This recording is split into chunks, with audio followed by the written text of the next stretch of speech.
Did you ever set out to do something and then unforeseen circumstances turned you around in the opposite direction? Yeah, no, you're lying. That's frequently the way my sermon preparation goes. I had one theme in mind, and then I started my reading, and whoosh, U-turn. The problem or challenge that befell me was a conversation stream on one of my online clergy groups. And it was not a conversation I particularly liked. This seems to happen a lot. What they were discussing was the ways in which the story of Martha and Mary has been used to subjugate women.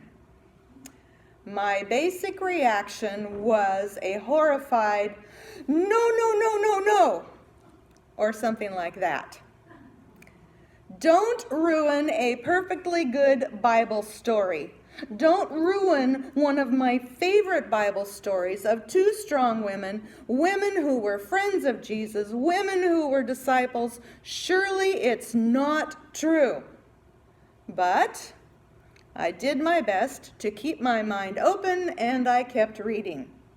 I also reached for one of my favorite go-to reference books on the shelf, because I'm not one to believe everything I'm told without doing my own research first.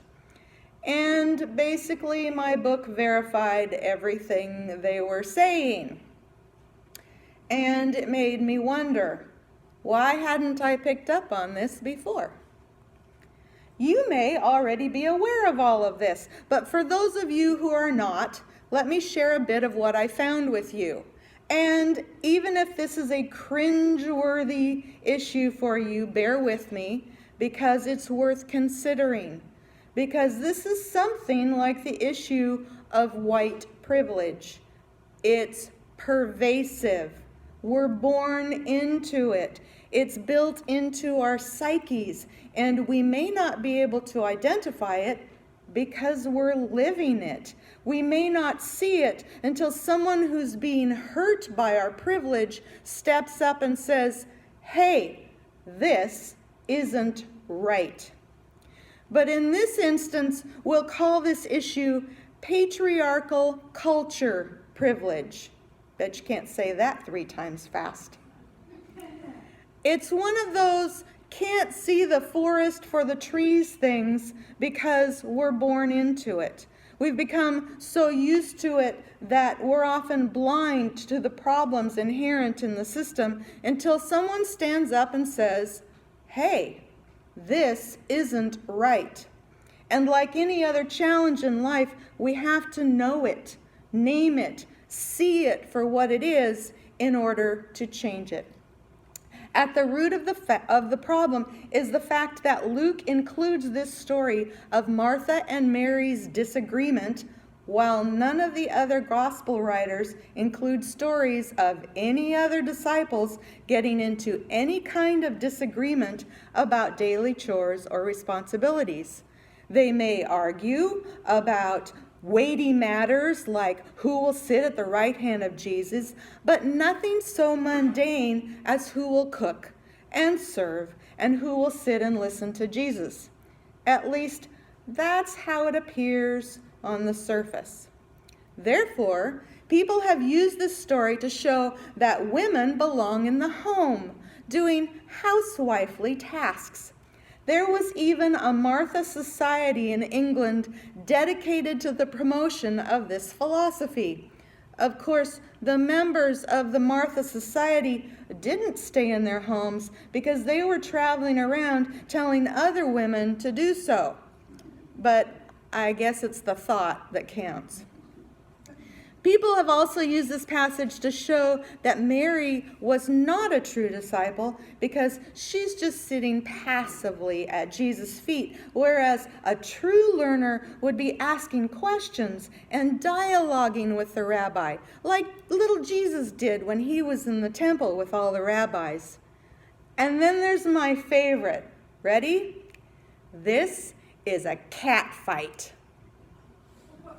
Yeah, because, no two women can actually get along together Be supportive of one another without a man intervening and mansplaining everything to them. Yeah. Okay, so let's not assume that when Jesus says Mary has chosen the better portion, that he's mansplaining. But then again, he is a product of his first century environment. Instead, let's just say that he's God-splaining. That sits a little better with me. And there's more to this situation than meets the eye.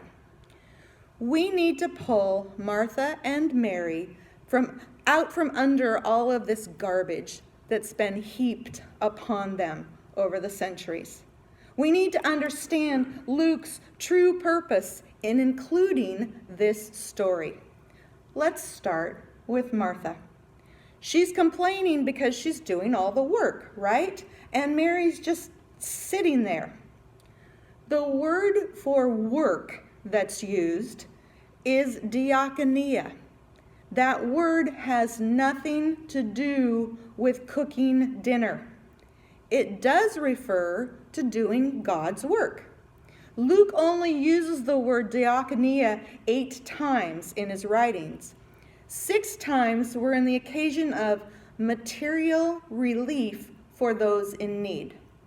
2 times he was talking about waiting tables, but those were when the diaconate were first formed and they wanted to wait on people in the feeding programs for the church, sponsored by the church in Jerusalem. The word was never used to refer to someone who's in the kitchen cooking dinner. And the Bible never says that Martha is cooking dinner. We just assume that.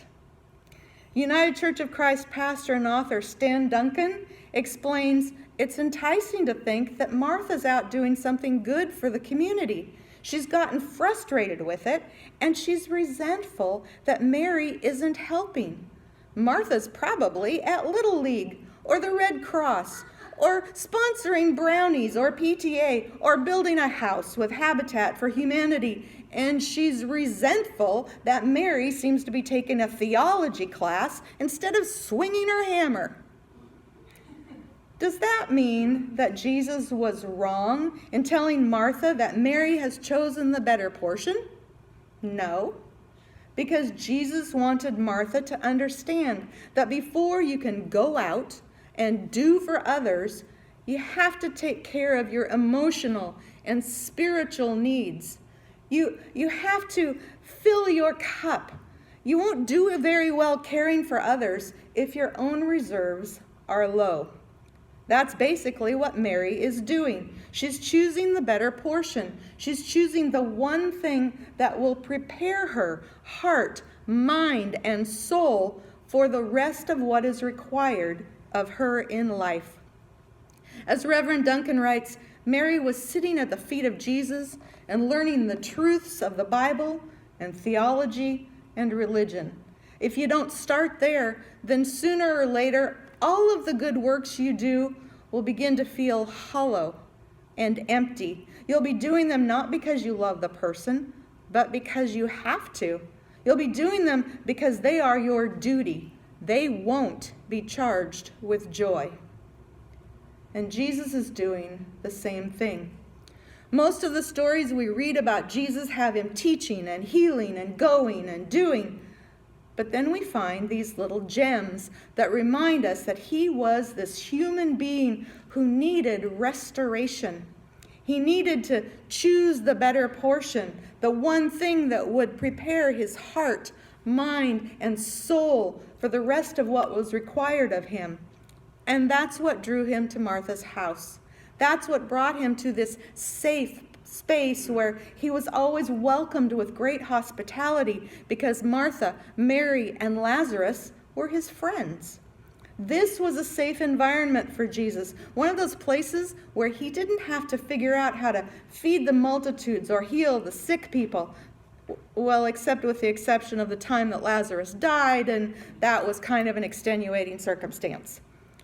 But here, Jesus could walk in, hang up his robe, kick off his sandals, have his feet washed, sit back, relax, and just be himself. And Martha probably did offer him something to eat and drink, and Mary did sit and talk with him, but it was all good.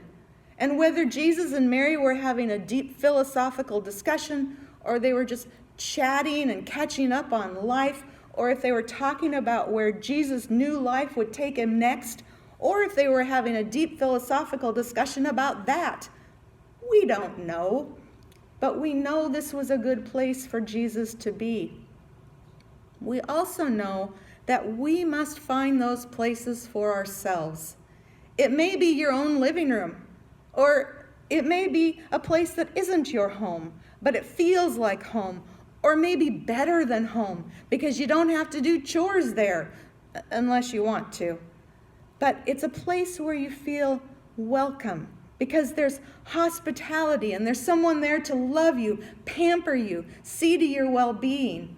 In this space, hospitality is genuine, and all you want to do is sink into the couch and stay there forever, or at least for a day or two, until your weary soul is rested and restored, and your weary bones are able to rise up and carry you forward yet again. If you do not yet have such a space, a place to restore yourself, body, mind, and soul, seek it out. Create it. Find that better portion for your own life, just as Jesus reminded Martha and Mary, just as he modeled for them. Your inner and outer being will thank you for it. Amen.